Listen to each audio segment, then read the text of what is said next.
올림픽은 공짜로 받잖아요? 맞습니다. 우리는 항상 그랬어요. KBS, MBC, SBS 돌려가면서 보고, 재미없으면 채널 돌리고, 또 보고 싶으면 다시 틀고. 그런데 지금은요? 채널을 돌릴 수가 없습니다. 왜냐고요? 한 곳밖에 안 하거든요. 그래도 공짜 아니에요? 맞아요. 아직은 공짜예요. 하지만 언제까지 공짜일지는 아무도 모릅니다. 2026년 월드컵, 2028년 LA 올림픽, 2030년 동계올림픽, 2032년 브리즈번 올림픽, 이 모든 중계권을 한 기업이 독점했습니다. 과거에는 지상파 3사가 함께 구매했어요. 서로 경쟁하지 말고 국민이 무료로 볼 수 있게 하자는 취지였죠. 그런데 한 기업이 나 혼자 할게 라고 선언했고 실제로 독점했습니다. 그 결과 뭐가 달라졌을까요? 선택권이 사라졌어요.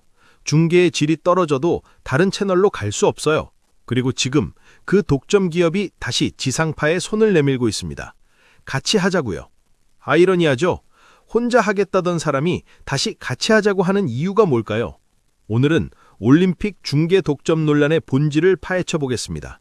이건 단순한 방송사 싸움이 아니에요. 국민의 시청권과 스포츠 생태계 전체의 문제입니다. 지금부터 시작합니다. 요즘 올림픽 보세요? 솔직히 예전만큼 안 봅니다. 왜 그럴까요? 물론 여러 이유가 있어요. 스포츠 자체에 대한 관심이 줄었을 수도 있고 OTT나 유튜브 같은 다른 콘텐츠가 많아져서일 수도 있죠. 하지만 또 다른 이유가 하나 더 있습니다. 중계 채널의 다양성이 사라졌다는 겁니다. 예전에는 어땠나요? KBS에서 피겨 중계하면 MBC에서는 쇼트트랙, SBS에서는 스키점프, 이렇게 3사가 종목을 나눠서 중계했어요. 그래서 우리는 리모컨으로 채널을 돌려가며 보고 싶은 경기를 골라봤죠. 지금은요, 한 방송사만 합니다. 그 방송사가 중계하는 종목만 볼 수 있어요. 다른 종목이 보고 싶어도 선택지가 없습니다. 그러면 뭐가 달라질까요? 흥미가 떨어집니다. 내가 보고 싶은 경기를 못 보니까요. 중계 품질이 마음에 안 들어도 다른 채널로 갈 수가 없어요. 결국 올림픽이라는 무료 스포츠 축제가 점점 닫힌 콘텐츠가 되고 있는 겁니다. 그럼 이런 상황이 어떻게 만들어진 걸까요? 과거에는 코리아 풀이라는 게 있었습니다. 지상파 3사, 즉 KBS, MBC, SBS가 함께 모여서 국제 스포츠 중계권을 공동으로 구매하는 체제예요. 왜 이런 걸 만들었을까요? 첫째, 국부 유출을 막기 위해서예요. 방송사들끼리 경쟁하면 중계권료가 천정부지로 오릅니다. 그럼 그 돈이 고스란히 해외로 나가죠. 그래서 우리끼리 경쟁하지 말고 같이 사자는 합의를 한 겁니다. 둘째, 국민의 무료 시청권을 보장하기 위해서예요. 만약 유료 방송사가 독점하면 돈 내고 봐야 하잖아요. 그럼 올림픽이나 월드컵 같은 국민적 이벤트를 못 보는 사람이 생깁니다. 그래서 지상파가 함께 구매해서 무료로 중계하자는 거였죠. 셋째, 중계권료 과열 경쟁을 방지하기 위해서예요. 서로 경쟁하면 비용만 올라가고 방송사만 손해니까요. 그런데 이 코리아 풀에 균열이 생겼습니다. 2022년 JTBC를 모유한 중앙그룹이 코리아 풀 참여를 거부했습니다. 그리고 혼자서 2026년부터 2032년까지의 올림픽과 월드컵 중계권을 단독으로 확보했어요. 이게 무슨 의미일까요? 공동구매 체제가 무너지면서 시장 구조 자체가 바뀐 겁니다. 그럼 이 독점이 어떤 결과를 낳았을까요? 중앙그룹이 독점 중계권을 확보했을 때 그들은 이렇게 말했습니다. 보편적 시청권에는 문제가 없을 것입니다. 2023년 신년사에서도 공식적으로 독점 중계를 선언했어요. 우리가 국민에게 무료로 제공하겠다는 취지였죠. 그럼 실제로 어떻게 됐을까요? 일단 중계권료가 매우 높은 수준이었습니다. 수천억 원대예요. 이 정도 비용을 회수하려면 광고 수익이나 유료 서비스 판매가 필수적이죠. 그런데 문제는 광고 시장이 침체하고 있다는 겁니다. TV 광고는 계속 줄고 있어요. 사람들이 유튜브, 넷플릭스로 넘어가니까요. 그러니 중계권료를 회수하기가 점점 어려워지는 거예요. 게다가 독점 유지 비용이 엄청납니다.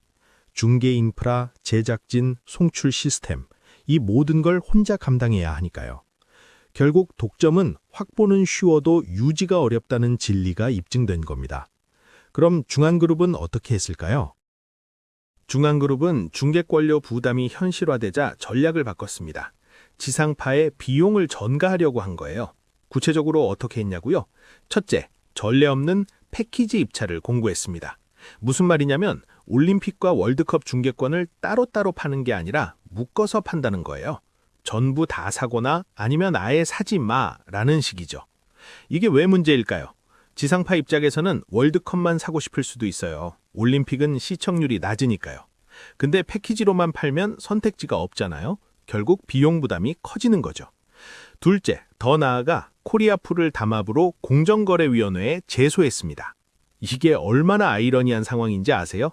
과거에는 중앙그룹이 나는 코리아풀 안 할 거야 라고 했어요. 혼자 하겠다고요. 그런데 지금은 코리아풀은 담합이야, 불공정한 거래야 라고 공정위에 제소한 겁니다. 왜 그럴까요? 상황이 역전됐기 때문입니다. 과거 나 혼자 할게, 지금 같이 하자, 그리고 너희가 돈 내. 결국 독점 전략이 다시 공동 부담 구조를 요구하는 모순에 빠진 거예요. 그럼 지상파는 어떻게 반응했을까요? 현재 상황은 이렇습니다. 중앙그룹은 2026년 월드컵을 앞두고 지상파 3사의 참여를 요청했어요. 같이 하자, 비용도 나눠내자고요. 지상파 3사는 협상에 응하고 있습니다. 안 하면 월드컵을 못 보여주니까요. 하지만 여기에는 엄청난 딜레마가 있습니다. 첫째, 광고 매출이 급감했어요. TV 광고 시장 자체가 무너지고 있잖아요. 그러니 중계를 해도 광고 수익으로 비용을 회수하기 어렵습니다. 둘째, 제시된 중계권료를 수용하면 수백억 원 적자가 날 가능성이 큽니다. 중앙그룹이 제시한 금액이 너무 높아요. 이 돈을 내고 중계하면 손해보는 게 뻔한 거죠. 셋째, 법적 리스크가 존재합니다. 만약 지상파가 손해를 보면서까지 중계권을 산다면 주주들이 가만히 있을까요? 왜 적자나는 거래를 했냐고 배임 소송을 걸 수도 있어요. 반대로 안 사면 어떻게 될까요? 국민들이 월드컵을 못 봅니다. 그럼 여론이 악화되고 공영방송이 국민 시청권을 포기했다는 비난을 받을 수 있죠. 결국 받아도 문제, 거절해도 문제인 구조예요. 그럼 이 상황은 어떻게 된 걸까요? 지금 상황을 정리해 볼까요? 중앙그룹이 독점 중계권을 확보했어요. 혼자서 다 하겠다고 했죠. 그런데 비용이 너무 많이 들어갑니다. 광고 수익도 안 나와요. 그러니까 지상파에 비용을 전가하려고 하는 거예요. 결국 방송 생태계 전체가 뒷수습을 떠안는 상황이 된 겁니다. 독점, 비용 상승, 공동 부담 요청, 시장 전체 왜곡. 이게 지금의 구조예요. 그럼 여기서 핵심 질문이 나옵니다. 이 구조가 지속 가능할까? 답은 명확합니다. 아니요. 지상파가 계속 손해보면서까지 중계권을 살 수는 없어요. 그럼 언젠가는 중계 자체가 사라질 수도 있습니다. 그럼 해법은 뭘까요?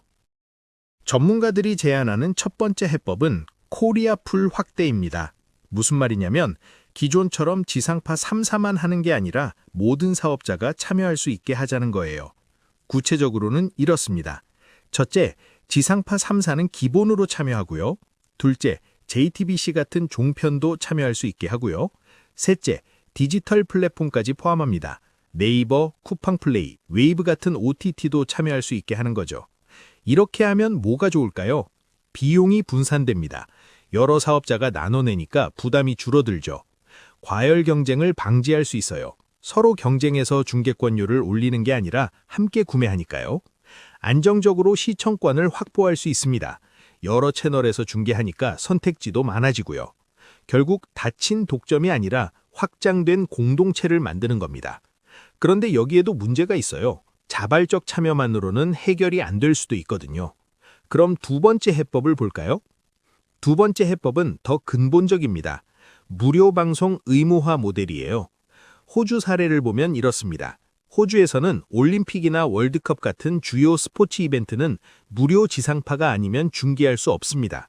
유료 방송사가 중계권을 사도 반드시 지상파와 공유해야 해요.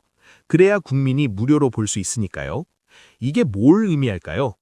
유료 방송사 입장에서는 독점 중계를 해도 메리트가 없어요. 어차피 지상파에도 나가니까요.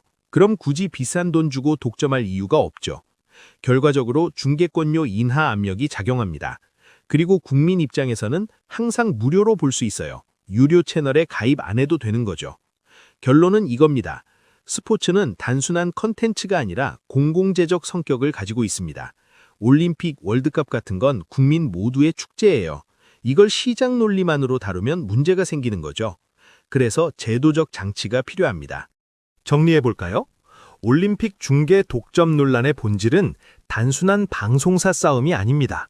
이건 구조적 문제예요. 독점이 가격을 올렸어요. 가격이 생태계를 흔들었어요. 생태계가 다시 공동 부담을 요구하고 있어요. 그럼 우리는 어떤 질문을 해야 할까요? 국민 스포츠 이벤트를 시장 논리로만 다룰 수 있는가? 저는 아니라고 생각합니다. 올림픽과 월드컵은 특별해요. 이건 단순히 재미있는 콘텐츠가 아니라 국민 통합의 순간이거든요. 2002년 월드컵 기억하세요? 광화문에 100만 명이 모였어요. 다 같이 대한민국 외치고 울고 웃었잖아요. 그게 가능했던 이유는 누구나 무료로 볼 수 있었기 때문입니다. 만약 그때 유료 채널에서만 중계했다면 그런 광경은 없었을 겁니다. 그래서 우리는 제도적 장치를 만들어야 해요. 코리아 풀을 확대하든 무료 방송 의무화를 도입하든 뭔가 해야 합니다. 그렇지 않으면 무료였던 축제는 점점 유료 콘텐츠로 변할 겁니다. 그리고 그 순간 올림픽과 월드컵은 더 이상 국민 모두의 축제가 아니게 됩니다. 여러분은 어떻게 생각하세요? 올림픽을 무료로 봐야 할까요? 아니면 시장에 맡겨야 할까요? 댓글로 의견 남겨주세요. 다음 영상에서 또 만나요.